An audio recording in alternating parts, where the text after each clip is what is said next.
Welcome back to Satyric Reads. Today we are reading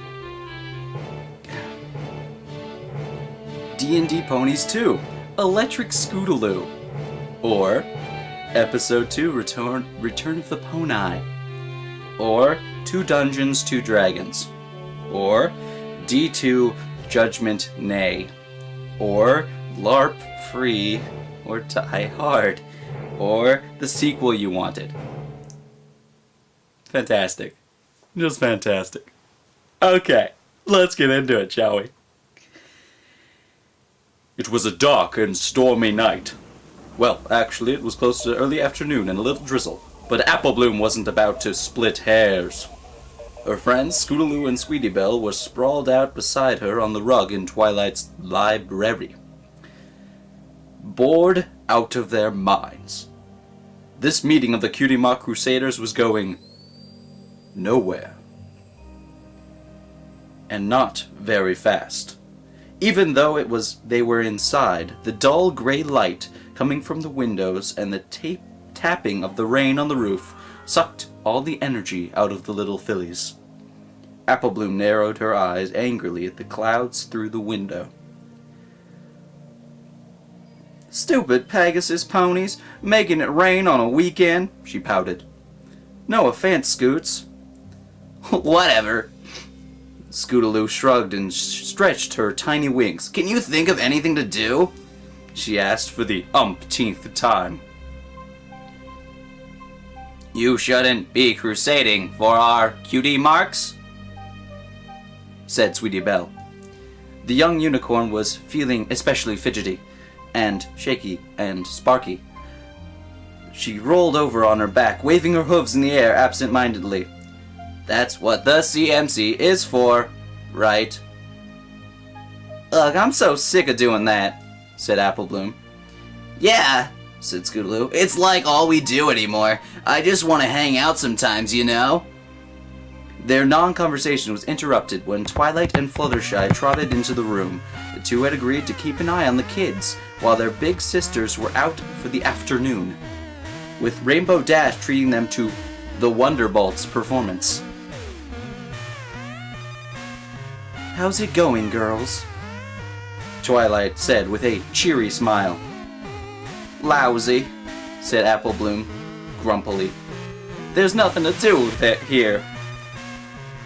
Yeah, we're bored, Sweetie Belle said, rolling upright. Oh, I'm so sorry, Fluttershy said with genuine concern. It's not your fault, Miss Fluttershy, said Scootaloo. It's just the dumb old rain. She sat down with her friends as they hung their heads in a theatrical display of self-pity. Aw, don't be that way, kids, said Twilight in a peppy tone that was starting to irritate the fillies. You're in a library, after all. I've got books just filled with fun things to do. You can read any book you want. The CMC rolled their eyes in unison. It was a move they had been practicing. They had gotten good enough to pull it off on command, and the instant an adult started to acting lame. Twilight didn't seem to notice them, though, as she started sorting through the books for an appropriate volume.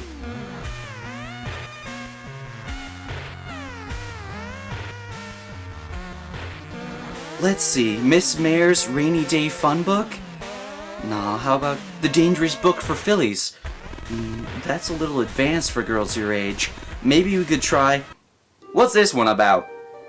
Said Apple Bloom, cutting her off. It's called a Monster Manual? That sounds pretty cool. She had found a stack of tattered paperbacks in colorful covers stashed in an out-of-the-way bookcase. Now hold your fucking hopes for a second. Paperback. This is important. This is important for you and for me.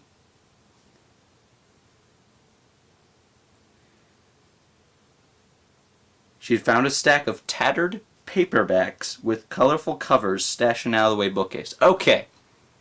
No, I can accept that they're paperbacks. You know why? The only copies of the Monster Manual that are in paperback are the first edition advanced series that was released in the UK. Or the very first edition, before it was even called Advanced. Advanced is the one that was compiled by Gary Gygax from the original. But I doubt you have those, since you would not let little kids play with them, since they're worth a crap ton of money. So, you must have Advanced, the UK edition, which means that Canterlot is in the UK. And that is okay. That is absolutely acceptable, since Rainbow Dash doesn't live in America.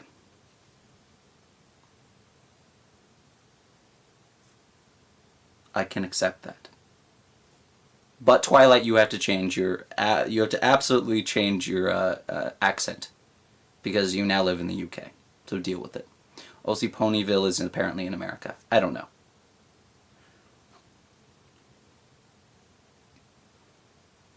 Where was I?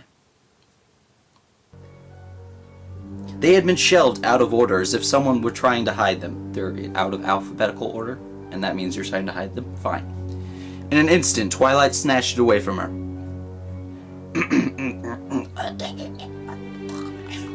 No, not those books, she said nervously. Those are, boring. Yeah, you wouldn't be interested in... Hey, check out this one, Scootaloo said, ignoring her. The Dungeon Master's Guide. Awesome. Totally wicked, cool, radical. Do a flip 360.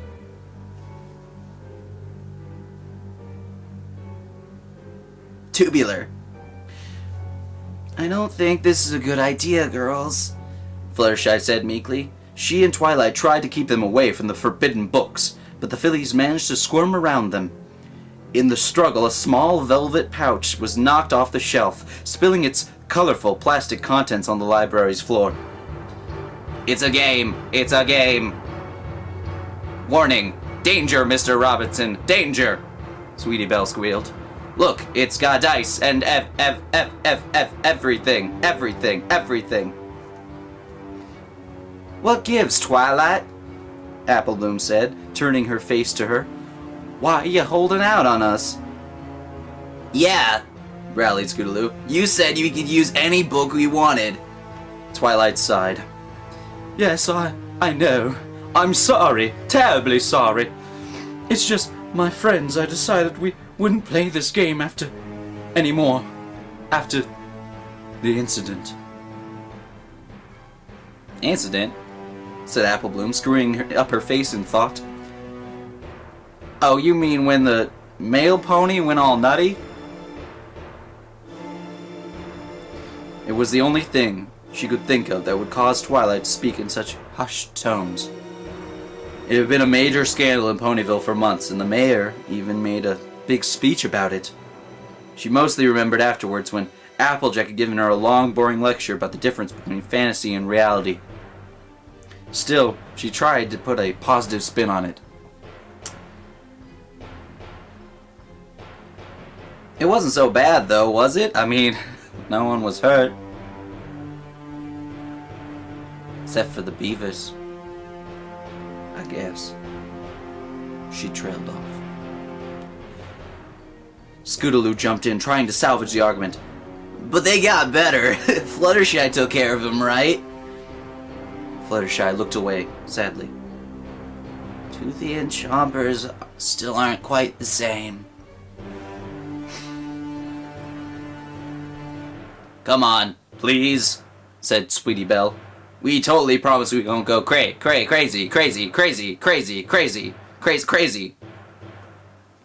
In desperation, the CMC turned their most powerful weapon on Twilight, another one they had been practicing, looking up at the older unicorn.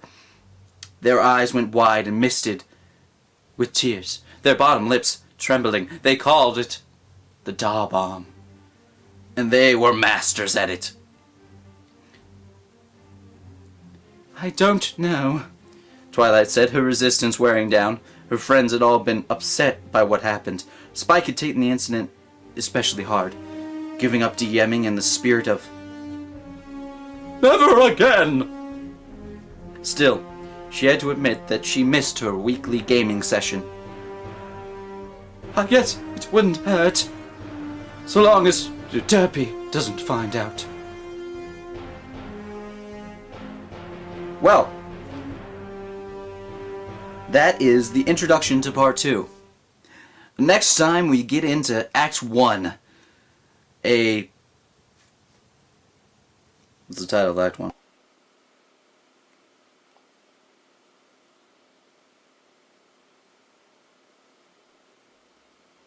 Grim Twilight.